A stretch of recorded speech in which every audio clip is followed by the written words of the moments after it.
Hawkins, small town, big heart, everyone knows your name, your business, sometimes too well. Needed to get away, just for a bit. Stars were out that night, crisp air, leaves crunching underfoot, peaceful, deceptive. Decided on a drive, clear my head, windrow trail. Never been down that road before. Seemed like a good idea at the time. The engine hummed. The radio crackled with static. No signal this far out. It was just me and the quiet. An uneasy quiet. The trees pressed in close, their twisting branches like gnarled fingers. Moonlight struggled to break through. Shadows were everywhere. Then I saw it. A flicker of light through the trees. An orange glow. Out of place in all this darkness. Curiosity got the better of me, and I kept driving. Clearing. Bonfire raged in the center. Flames danced, casting grotesque shapes on the trees. Group of figures circled the fire, motionless. They wore dark cloaks, faces hidden in the shadows. Couldn't make out any features, just the stillness. It was unnerving, like statues come to life. My stomach churned, something felt wrong, really wrong. Should turn back, but I was frozen, transfixed by the scene. The heat from the fire washed over me, warming my skin. The smell hit me then. Burning wood, yes, but also something more, but something else. Sickly sweet, nauseating. Then I noticed it. They were staring at me, those figures in the dark. I felt their eyes boring into me, unblinking and intense. Even hidden in the shadows, I knew they were there. They saw me, and I was not welcome in their presence. Panic welled up inside me. My foot slammed on the gas pedal. Tires screeched, spitting gravel as I turned sharply. I had to get out of there, now before it was too late. Drove like a madman.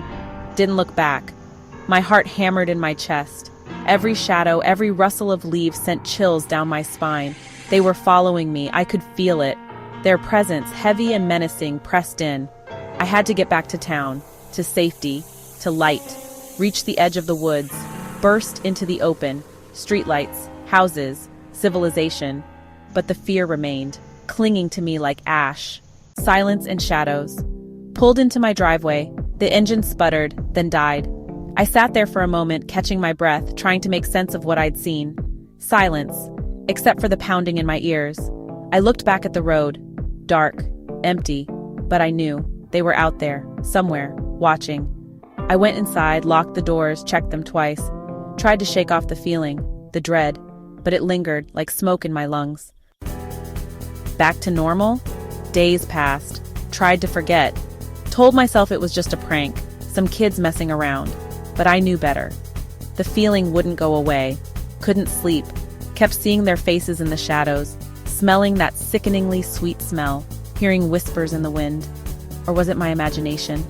Hawkins felt different now, not safe anymore, like something dark had seeped into the edges, something I couldn't explain, couldn't escape. Whispers in the wind. I avoided Windrow Trail. The mere thought of it sent shivers down my spine. People thought I was crazy, talking about cloaked figures and strange rituals, but I knew what I saw. Started noticing things. Symbols chalked on sidewalks, strange glances from people I'd known for many years. The wind seemed to whisper their secrets to me, or was I losing my mind completely?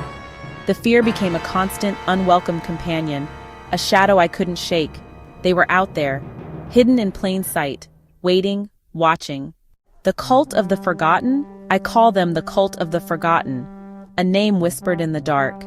A chilling reminder of that fateful night, of the fear that still grips me. Who are they really? What do they want?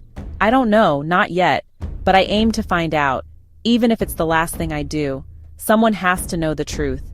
The truth is out there, somewhere in the shadows, and I won't rest until I find it, even if it destroys me completely.